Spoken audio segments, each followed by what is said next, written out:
how to stop bad eating habits. If you feel like you have bad eating habits, it can be very hard to break them in a way that is not deeply rooted in diet culture, and that will lead you to create even worse eating habits and then be on this like endless yo-yo dieting, breaking / making bad habits. In order to actually be able to break these eating habits, you need to understand why you are having them, and then you need to find targeted solutions in order to get rid of them by replacing them with healthier habits. And that's the only way that it can be sustainable and not rooted in diet culture. So we're going to look at that right now in this video. So first, let's talk about understanding where these bad habits stem from. So usually poor eating habits stem from a variety of factors, like emotional factors, like societal factors, like convenience factors and stress factors, and a lot of things can just come into play here. And the general approach that I really suggest that you do in order to break your own habits is to write down all the habits that you feel that you have that are not serving you, and make that list, and then try to find where this habit is stemming from. So we're gonna talk about like the most common ones so that we can like go through all this work together.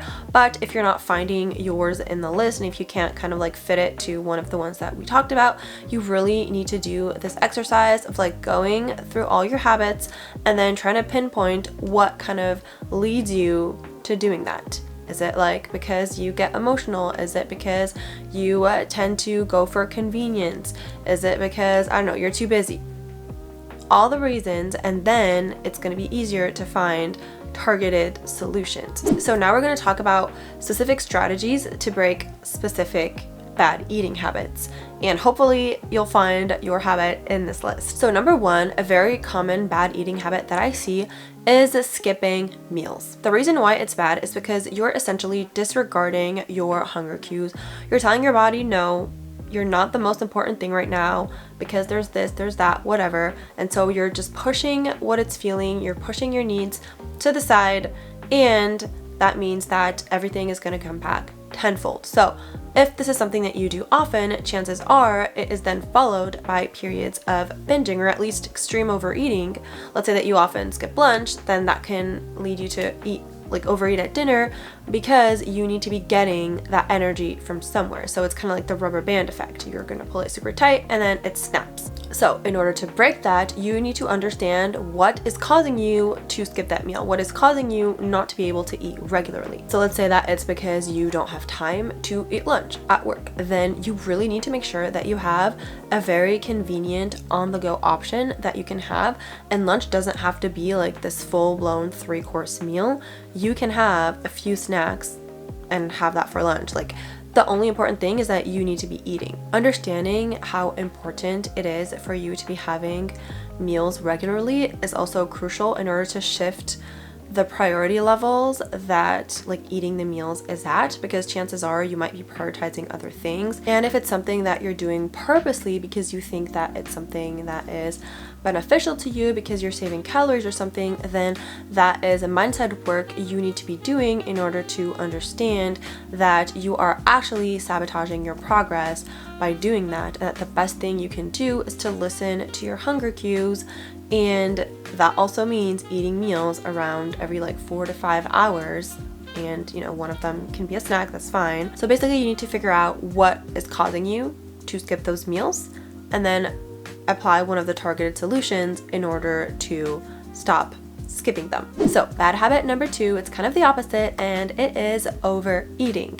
And this is not good for your body, because if you're constantly pushing past your fullness cues, you're not going to feel good, and your body is going to have to store all that extra energy in the form of fat, and it can just be uncomfortable if you just constantly overeat. So what you need to do instead is to learn to listen to your fullness cues, but in order to be able to do that, you also need to listen to your hunger cues. Because if you're only trying to stop eating when you're full, but you're not also eating when you're hungry, it's going to be very hard for your body to trust you enough. So usually these two, like number one, number two bad habits, go together, because people who have a tendency to skip meals and just not eat when they're hungry will also then overeat. It's like the rubber band effect. It's the overcompensation. If you want to work on this habit of like overeating and stop that, you need to make sure that you are eating balanced meals and that you are eating enough. And another really important thing that you need to work on is to listen to your hunger cues. And I would really recommend getting into the hunger fullness scale. I'm gonna put it right here. And basically the goal is that you start eating when you start getting certain like slight hunger cues. You don't want to wait until you're extremely ravenous, and then you want to stop eating when you're getting levels of comfortable fullness. Again, you don't want to go past that too much. If you're able to check in with yourself before and like during and after meals to see where you stand on the scale, that's going to be very helpful in the long run as well. Bad habit number 3 is mindless snacking, mindless eating, when you feel like you are a little bit hungry, but you're just eating without really paying attention while you're doing something else. It can kind of be a habit thing as well. The reason why this is not a great habit to have is because you're not fully present while you're having your snacks. So it's going to take more than the necessary amount, like the regular amount, to satisfy you, and so you're likely gonna go over your hunger cues, your fullness cues, and it's just, you're not going to feel great. It's going to go back into overeating. It's not even going to feel that satisfying, even if you get like big quantities of food, because you're going to be doing something else and not fully appreciating it. So then feelings of like guilt and shame and like, what did I just do, can arise and then get you in this kind of like negative loop. And so the good habit you want to replace that with is mindful eating, and also allowing yourself to snack. Because a lot of the times when we snack mindlessly, it's because in the back of our heads, we're like, well, I shouldn't really be eating this. I shouldn't really be having this. So we're not really letting ourselves portion out a snack on a little plate, portion out our food on plate, and then enjoy it. Instead, we watch TV, we're on our phone, we do whatever as we kind of like pick at food. And that way we feel like it doesn't really count. So first step, let yourself have that snack. Let yourself have that meal without guilt, fully appreciating the moment, portion it out on a plate, and then go enjoy it. You can both like enjoy a snack and watch TV, but I would really advise that at least the first few bites of what you're eating are fully conscious, so you can really take the time to focus on what your food looks like, the texture, the taste, the different flavors, and chew it thoroughly. And then after the first few bites, you can kind of like watch your show or like be on your phone or whatever it is that you're doing, and then every like few minutes take a small break and come back to the food, come back to being fully present. I feel like this way of doing it can be a good middle ground for people who feel like they don't want to be just like staring at their food for however long. Another part of mindful eating is to pay attention to your body's needs. What type of food does it want? Does it crave? How hungry is it? Again, from the previous example, the hunger scale can help as well. Bad eating habit number 4 is relying too much on junk food / like convenience processed foods. And the reason why that's not the best habit is that usually junk foods and like very processed convenient foods will be pretty high in calories, pretty low in nutrients, and pretty high in like carbs and saturated fats and things that are all like fine if you have them in moderation. But if you're heavily relying on them, then you're also going to be missing out on a ton of great nutrients for your body. You're not going to have energy, and it's just not going to be a great time. So the habit you want to replace that with is to always have some type of convenient option that is healthier on hand. So of course, ideally, it would be great if you could make your own healthy, balanced meals with vegetables and protein and carbs and do that every day. But chances are, if you're turning to convenience foods and junk food, it's because they are just that. They are convenient, and you don't necessarily have the time to make meals from scratch. I think a more realistic habit to replace that with would be to work on making more like whole foods more convenient, and to have that on hand. So for instance, you can get canned, jarred, frozen veggies that are already pre-cut, pre-everything, so that you don't have to do a lot of cooking, you could just like microwave them. You can also prep certain foods like pre-cooked grains so that you have some throughout the week. And you can also get certain things that are already ready-made, and that is not going to cause you to have to cook everything. Again, yes, a home-cooked meal would be better, but is it better to have some part of a pre-made meal and then you adding like some fruit to that, or like some veggies to that, or like a salad, something, and so it's still pretty convenient? It's better to do that than to just order McDonald's every day because you don't have time to make a home-cooked meal. Having like easy things to snack on as well, like fruit that is very easy to eat, and also make sure that you have some things like carrot sticks or celery sticks and like hummus and nuts, things that you can just have on the go. You can make like little platters for yourself. That way you don't have to actually full on cook something, but you can make yourself a little meal without having to rely on junk food all the time. Another really common habit that a lot of people struggle with is emotional eating. And this is probably the hardest one to get over. I have, I think, multiple videos on emotional eating. In general, emotional eating is about using food to cope with emotions, and emotions can be a bunch of different emotions. It can be stress, boredom, anger, loneliness, sadness. And then obviously this leads to overeating and you not fully appreciating what you're eating and then not feeling good about it, and it's just an uncomfortable situation. So what you need to do with this is, first you need to understand which emotion is triggering the emotional response that is eating, and you need to address that as much as you can. I know it's not always going to be possible to address it 100%, but address that as much as you can. And then what you also need to do is replace that habit with something else. So the habit of eating with something else. Every time you feel an emotion, currently your brain is wired to use food to cope, but you can cope with so many other things. So I would really suggest that you make a list of all the things that you like doing, all the activities that you like doing, and then whenever you deal with like one of these emotions that will trigger your emotional eating, to do another one of these activities instead.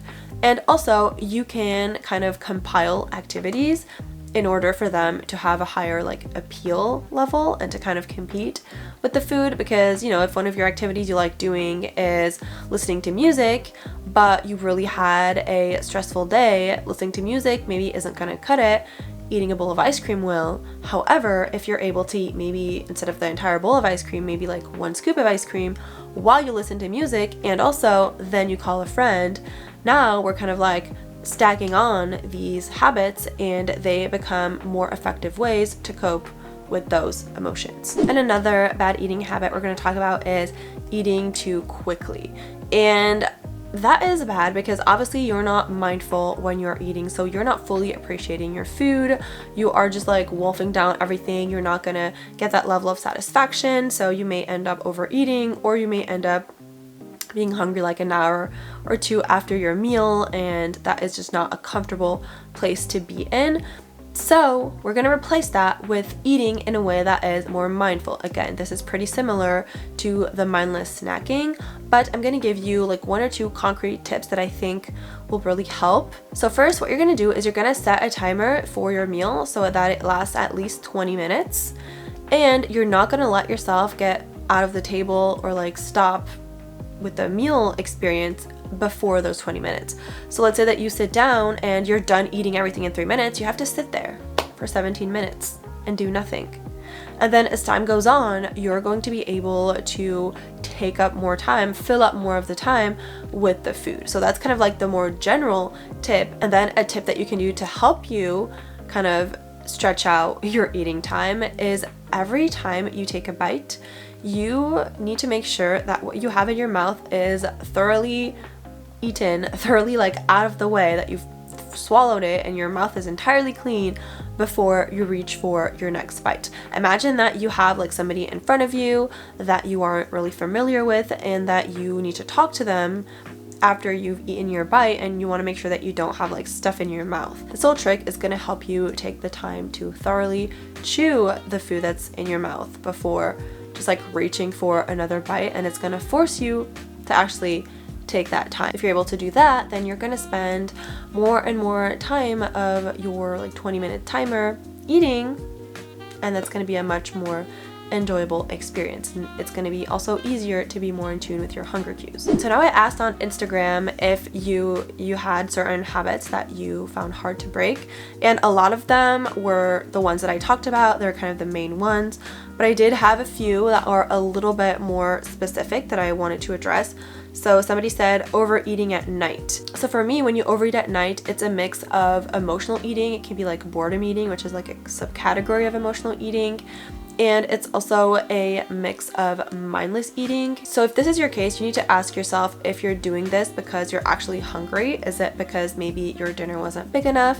And in this case, maybe have a larger dinner, or it's totally okay to actually have a snack, but you need to make sure that you're letting yourself enjoy it, that you're having a snack that is balanced, that is something that you start implementing in your routine so you can have it in a way that is mindful and you can be present when you enjoy it. And then if you're not actually hungry and you're just eating because you're bored or something, then that is something to address in the way that we talked about emotional eating. So maybe try to find other activities to occupy you instead of the snacking. Another habit was putting too much food on my plate and feeling the need to eat it all. This is also a very common one, and for this I would really advise to cut down your portions a little bit. Put what you usually would want to eat before you get full and then you feel like you just have to finish your plate. Put that on your plate, put the rest away, enjoy that, and absolutely know that if you want more, if you're hungrier, you can get more. And then the last one, I'm going to stop here or else this video is going to be way too long, was eating while you're studying for motivation. And this goes again with the emotional eating. You're doing this because you have like no kind of like stimulation, and the only thing you can think of as an incentive is food. But I would really encourage you to think of all the other things that you like doing that you can use as incentives when you're done studying, or when you're done with like certain paragraphs, so you can take breaks. Like, oh, let me study for like 1 hour, then I can do this small thing that I like. Then after 4 hours, I can do this bigger thing that I like. It doesn't have to be food. It can be a little bit of food. It's like I talked about with the emotional eating. You can kind of like compound it, food and something else, but just it can't be just food. So that's it for this video. Let me know what your best tips are for getting out of certain bad eating habits. And if you enjoy this video, don't forget to like it and subscribe, and see you on my next one. Bye.